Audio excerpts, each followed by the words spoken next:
जय श्री कृष्ण मित्रों। आज हमारे मोटिवेशन ब्लॉक में हम एक ऐसी वीडियो लाए हैं, आप लोग बहुत ही इसमें सीख मिलेगी, ज्ञान मिलेगा और बहुत कुछ समझने को मिलेगा। नमस्कार दोस्तों, हमारे मोटिवेशनल आर के ब्लॉक चैनल में आप सभी का बहुत बहुत स्वागत। ये कहानी एक वेश्या और यमराज की है दोस्तों। आप लोग वीडियो को एंड तक जरूर दें। दोस्तों, कहानी ऐसा है, एक वेश्या थी और वह रोज अपना नियम धर्म अपना काम करती, परंतु कर्म उसका निकृष्ट था। और उसी के ठीक सामने एक मंदिर था। मंदिर में एक महात्मा जी रहते थे, एक कुटिया बना, और वहीं पर वो अपना भगवान की सेवा शुश्रूषा करते और अपना जीवन यापन वहीं से करते थे। जो दान दक्षिणा मिलता था, कथा सत्संग कीर्तन कराते थे दोस्तों। ऐसे ही अनवरत समय चलता रहा। जब वेश्या मंदिर की तरफ देखती, भगवान का दर्शन का उसका मन करता और वो अहोभाव से जाती थी।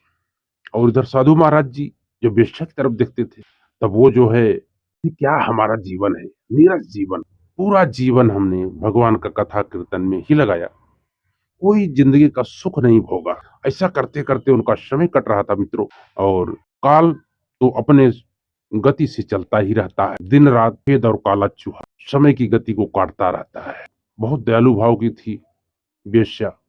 वो जो अपना कर्म करती, उसका मन बहुत ही उदार था। कभी कभी दूर से वो कथा कीर्तन जब बजता था तो वो सुनती थी बड़े ध्यान से। और एक बार वो दर्शन करने गई तो उसको वो अंदर नहीं जाने दिया गया, वेश्या कहकर निकाल दिया गया।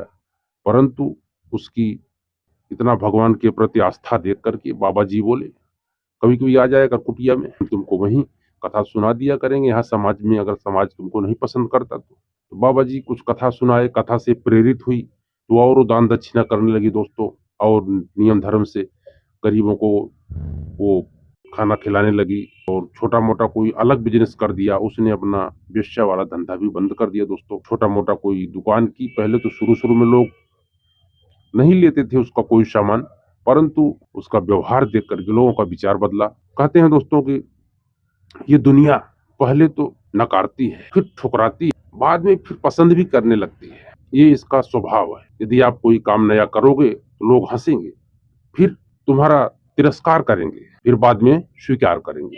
तो वैसा ही दुनिया का चाल है दोस्तों, ये चलता है अपने हिसाब से। उसका धर्म कर्म देख करके लोगों का मन द्रवित हुआ और सब लोग उसको, जो दुकानदारी थी उसका, छोटा मोटा बिजनेस की थी, तो उसमें लोग लेने देने लगे तो उसका चलने लगा। तो और धर्म कर्म का नियम से पालन करने लगे। उसका था ही कौन, पेट भर को मिल गया और क्या, और बाकी जो बचता था वो गरीबों में, बच्चों में बांट देती थी। समय की धारा अपनी गति से पंख लगाकर उड़ता रहा। एक दिन वो भी समय आ गया जब वो वेश्या मरी। उसी दिन साधु भी मर गए। दोनों मर करके धर्मराज के पास पहुंचे। तो वहां धर्मराज ने जब लेखा जोखा किया तो साधु को नरक में डाला गया और वेश्या को स्वर्ग में भेजा गया। तब साधु महाराज बोले, प्रभु ये आपके दरबार में अन्याय कैसा हो रहा है। मैंने पूरा जीवन सादगी से और भगवान की सेवा में लगा दिया अपने जीवन को, फिर हमको नरक मिला। और ये वेश्या पूरा समय अधर्म करती रही, गलत कार्य करती रही, और इसको जो है स्वर्ग मिला। तब धर्मराज जी बोले कि देखिए, हम किसी के साथ अन्याय नहीं करते, कर्मों का फल मिलता है। वो जो कुछ भी पाती थी, जो कुछ कमाती थी, अपने शरीर के ऊपर कम और लोगों के ऊपर ज्यादा खर्च किया। उसने लोगों की सेवा की, गरीब दुखिया को खाना खिलाया, भोजन कराया, बहुत से उसने कार्य किया जो उसका एकदम से पुण्य कार्य हो गया। और आपने क्या किया, आपके पास जो लोग आते थे, धन देते थे, उनको तुमने खाली लूटा ही था धर्म के नाम पर। और कोई अच्छा कार्य किए नहीं, कोई दान दक्षिणा दिए नहीं, सिर्फ लिए ही थे, जो कि तुमको नरक में जाने के लिए प्रेरित करता है।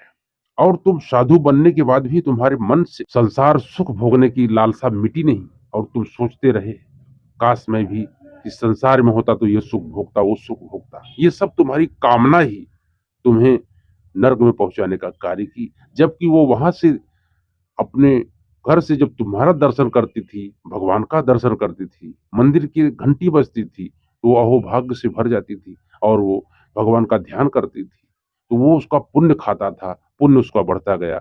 और आप अपने आप को कोसते रहे, संसार के भोगने की लालसा रखे, इसलिए तुम्हें नरक जाना पड़ रहा है। तो दोस्तों, ये था आज की कहानी। मुझे आशा है ये वेश्या और युवराज की कहानी आपको अच्छी लगी होगी। यदि आपको ये कहानी अच्छी लगी होगी तो आप लोग हमारे चैनल को सब्सक्राइब करके बेल आइकन जरूर प्रेस कर देना। और बेल आइकन प्रेस करके ऑल पर जरूर क्लिक कर देना, ताकि हमारा नोटिफिकेशन आपको हमेशा मिलता रहे।